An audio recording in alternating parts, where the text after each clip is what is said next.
Hello and welcome to this week's What's Hot. Now, I'm recording this on a day that has been dubbed as one of the quietest investor update days of the year so far. So, I was surprised to read this tweet from IG Wiseman Chris Beecham. He wrote, "Maybe the stock market is the economy."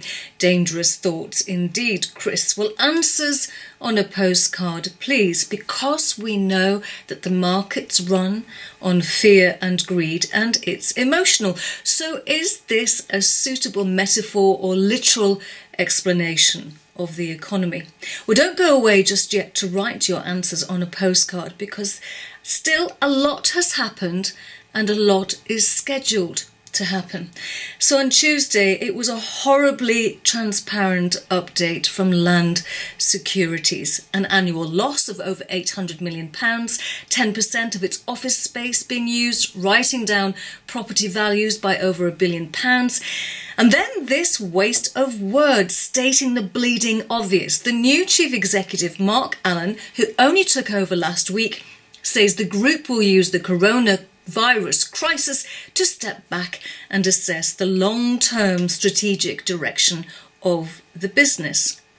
Like no one else is doing that, Mark. It's a bit like the bleeding obvious statement from Ryanair. It said that its cabin crew will wear face masks and coverings. There will be a limited in-flight service, but this is the bit that will make you do your pelvic floor exercises.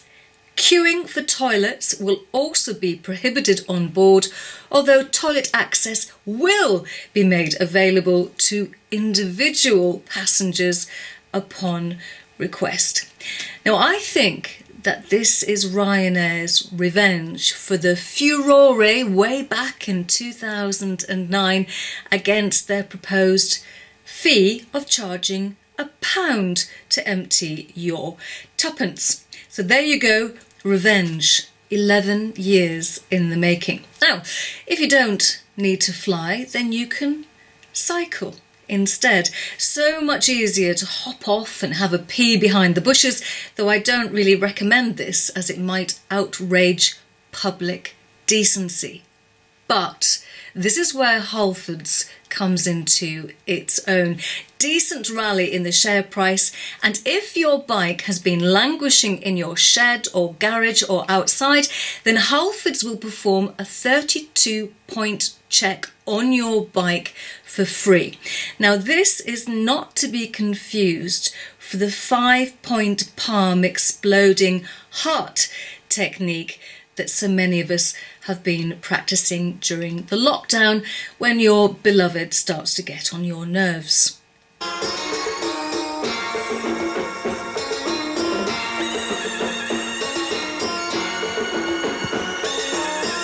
Okay, to news that is to come.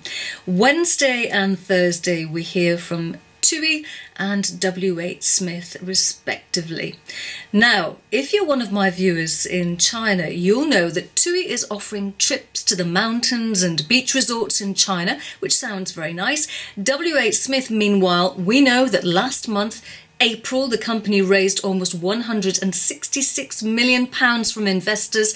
It launched an emergency cash call to shore up its balance sheet while the majority of its shops remain closed during the pandemic. Now, no doubt it will mention this in its statement on Thursday, or it may use the smoke screen that is Joe Wicks' latest guide, which is called Wean in 15. This is for parents looking to give children a healthy introduction to fantastic food. Well, what is it they say? That you will either end up a hunk, a chunk, a drunk or a monk by the end of the lockdown period. For me, it's probably a bit chunky. In any case, stay home, stay well, stay fit.